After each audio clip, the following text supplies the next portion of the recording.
কলি যুগৰ ৰজাসকলৰ পুৰুষানুক্ৰম। পৰীক্ষিত ৰজাই শুকমুনিক প্ৰশ্ন নিবেদন কৰিলে, হে মুনিবৰ, মোক অনুগ্ৰহ কৰি কোৱাচোন, যেতিয়া যদুবংশৰ মণিস্বৰূপ শ্ৰীকৃষ্ণই ইহলোক পৰিত্যাগ কৰি স্বস্থান বৈকুণ্ঠ ধামলৈ গতি কৰিলে, তেওঁৰ পিছত কোন বংশৰ ৰজাই এই পৃথিৱীত শাসন কৰিছিল? শুকমুনিয়ে উত্তৰত ক'লে, হে নৃপতি, সেই ৰাজবংশৰ শেষ ৰজাজন আছিল বৃহদ্ৰথ। বৃহদ্ৰথৰ পিছতে পুৰঞ্জয় ৰাজপথত উঠে। পুৰঞ্জয়ৰ অমাত্য সনকে স্বামীক নিজ হাতেৰে হত্যা কৰি নিজ পুত্ৰ প্ৰদ্যুত্তক সিংহাসনত বহুৱায়।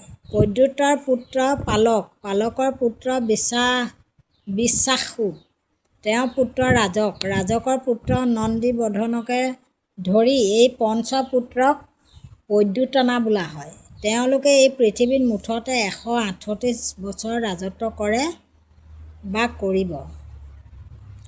তাৰ পিছতে আহিল শিশনাগৰ পুত্ৰ কাকবৰ্ণ, তেওঁৰ পুত্ৰ ক্ষেমধৰ্ম, ক্ষেমধৰ্মৰ পুত্ৰ ক্ষেতজ্ঞ, তেওঁৰ পুত্ৰ বিদীষাৰ পুত্ৰ অজাতশত্ৰু, তেওঁৰ পুত্ৰ দৰ্ভক আৰু দৰ্ভকৰ পুত্ৰ হ'ল অজয়, অজয়ৰ পুত্ৰ নন্দীবৰ্ধন, নন্দীবৰ্ধনৰ পিছত মহানন্দী।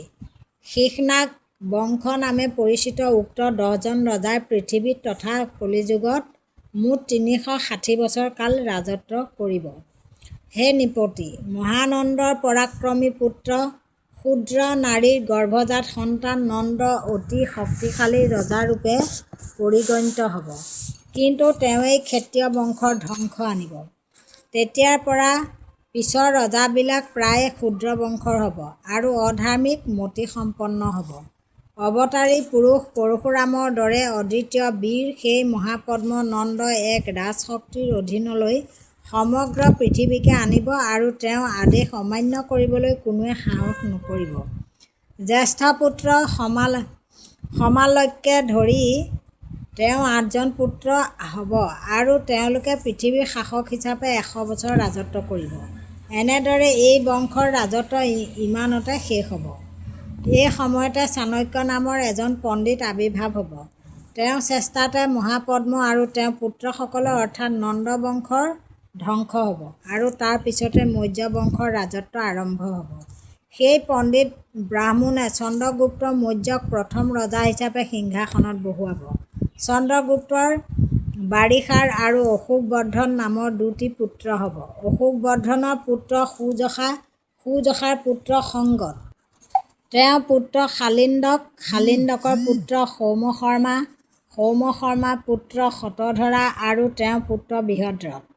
হে নৃপতি, মৌৰ্য বংশৰ 10জন ৰজাই কলিযুগত এই পৃথিৱীত ৰাজত্ব বিস্তাৰ কৰি 137 বছৰ শাসন চলাব।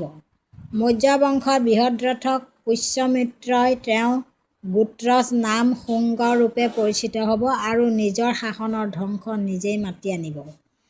পুষ্যমিত্ৰৰ পুত্ৰ অগ্নিমিত্ৰ আৰু তেওঁৰ পুত্ৰৰ নাম হ'ব সুজ্যেষ্ঠ, তেওঁৰ পুত্ৰ হ'ব বসুমিত্ৰ, বসুমিত্ৰৰ পুত্ৰ ভদ্ৰক, ভদ্ৰকৰ পুত্ৰ পুলিন্দ, পুলিন্দৰ পুত্ৰ ঘোষ আৰু ঘোষৰ পুত্ৰ হ'ব বজ্ৰমিত্ৰ, তেওঁৰ পুত্ৰ ভাগৱত, ভাগৱতৰ পুত্ৰ দেৱভূতি।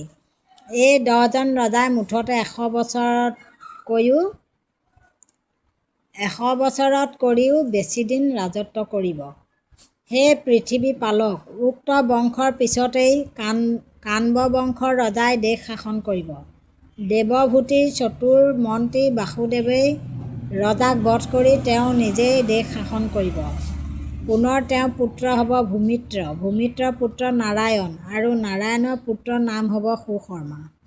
উক্ত কণ্ব বংশৰ ৰজাবিলাকে কলিযুগত 345 বছৰ কাল ৰাজত্ব কৰিব। কণ্ব বংশৰ ৰজা সুশৰ্মাক তেওঁৰ ভৃত্য শূদ্ৰ কুলৰ বলিয়ে বধ কৰি ৰাজ্যভাৰ কাঢ়ি ল'ব আৰু ইয়াৰ পিছতেই কিছুকাল অন্ধ্ৰ বংশৰ শাসন চলিব। কৃষ্ণ নামৰ এজন সহোদৰ ভাতৃয়ে বলিৰ পিছত সিংহাসনত আৰোহণ কৰিব।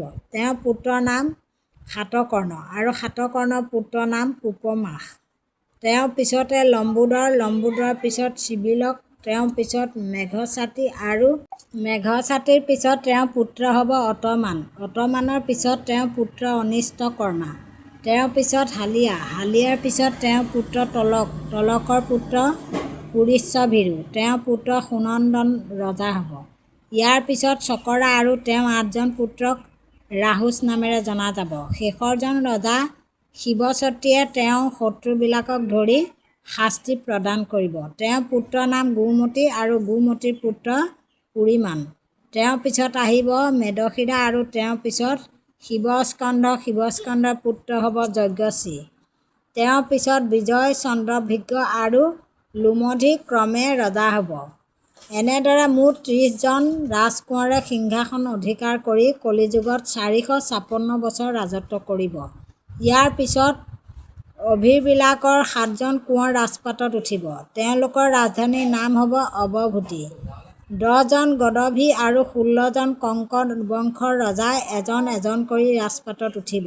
ইয়াৰ পিছতে 8জন যৱন, 14জন তৰুস্কৰ, 10জন গুৰুণ্ড আৰু 11জন মাওনী দেশ শাসন কৰিব। ওপৰত উল্লেখ কৰা 32জন ৰজাই পৃথিৱীত মুঠ 1099 বছৰ ৰাজত্ব কৰিব। 11জন মাওনে মুঠ 300 বছৰ ৰাজত্ব কৰিব। তেওঁলোকৰ ৰাজত্ব শেষ হ'লে ভাতানন্দ, তেওঁৰ পুত্ৰ বনগিৰি, বনগিৰিৰ ভাতৃ শিখনন্দী আৰু তেওঁৰ পুত্ৰ জাতনন্দী আৰু তেওঁৰ নাতি কবিৰক, এইসকলে কিলিকিলা নামৰ ঠাইত ৰাজধানী পাতি 106 বছৰ ৰাজত্ব কৰিব। ওপৰত উল্লেখ কৰা ৰজাসকলৰ 13জন পুত্ৰই সামূহিকভাৱে ৰাহুক নাম ল'ব। তেওঁলোকৰ পিছত পুনৰ পুষ্পমিত্ৰ নামৰ এজন ক্ষত্ৰিয় ৰজা হ'ব। তেওঁৰ পুত্ৰৰ নাম হ'ব দুমিত্ৰ। একে সময়তে বিভিন্ন সৰু সৰু ৰাজ্যত তেওঁলোকৰে 7জন অন্ধ ৰজা বুলি পৰিগণিত হ'ব আৰু 7জন কুশলৰ ৰজা বুলি পৰিগণিত হ'ব। বিদুৰ আৰু নিষাদৰ ৰাজত্বও এওঁলোকৰ ৰাজত্বৰ ভিতৰতে পৰিব। মগধৰ ৰাজপাটত উঠাসকলৰ ভিতৰত দ্বিতীয়জন ৰজা পুৰঞ্জয়ে তেওঁৰ উচ্চ জাতিটোক পুলিন্দ জাতি বুলি নামাকৰণ কৰিব। তেওঁলোকৰ ভিতৰত যদু আৰু মদ্ৰকো আছে। মদ্ৰক অসৎ প্ৰকৃতিৰ আৰু শক্তিশালী ৰজা বুলি পৰিচিত হ'ব। তেওঁৰ দিনতে ক্ষত্ৰিয় কুল বিনষ্ট হ'ব আৰু পদ্মাৱতী নামৰ নগৰত ৰাজধানী স্থাপন কৰিব। বহুতো অজাতি প্ৰজাক সামৰি লৈ গংগা নদীৰ সমীপ অৰ্থাৎ প্ৰয়াগ পৰ্যন্ত ৰাজ্যৰ সীমা বৃদ্ধি কৰিব। সৌৰাষ্ট্ৰ ৰাজ্য আৰু অভিৰ ৰাজ্যৰ প্ৰজাবিলাকে জীৱন নিৰ্বাহ কৰিব। তদুপৰি ৰজাবিলাকৰ বেছিভাগেই ক্ষুদ্ৰ জাতিৰ হ'ব। ক্ষুদ্ৰ পতিত ব্ৰাহ্মণ আৰু উচ্চ বংশজাত লোকসকলে বৈদিক ৰীতি নীতি ত্যাগ কৰিব। শ্লেষবিলাকে সিন্ধু আৰু চন্দ্ৰভাগ্য নদীৰ পাৰৰ কষ্ঠী নগৰ আৰু কাশ্মীৰ দেশ পৰ্যন্ত শাসন কৰিব। ইয়াৰ সমসাময়িক ৰজাবিলাকে ম্লেচ্ছ জাতিত কৰি কোনো গুণে উন্নত বিধৰ নহ'ব। এওঁলোক অধৰ্মী, কঠোৰ আৰু খঙাল প্ৰকৃতিৰ হ'ব। সেই লোকবিলাকে স্ত্ৰীবিলাক, বালিকা, গো, ব্ৰাহ্মণ আদি বধ কৰিব। তদুপৰি পৰশ্ৰী আৰু পৰসম্পত্তিক ওপৰত লোভ কৰিব। এওঁলোকে দৈৱৰ ওপৰত নিৰ্ভৰ কৰি চলিব। এওঁলোকৰ শাসকবিলাকৰ সঘনে পৰিৱৰ্তন হ'ব। ক্ৰমে এওঁলোকৰ সাহস ও ক্ষমতা কমি আহিব আৰু অল্পায়ুযুক্ত হ'ব। পবিত্ৰ ও ধৰ্মীয় বিধি বৰ্জন কৰি অন্যায় ও অধৰ্মৰ কাৰ্যত লিপ্ত হ'ব।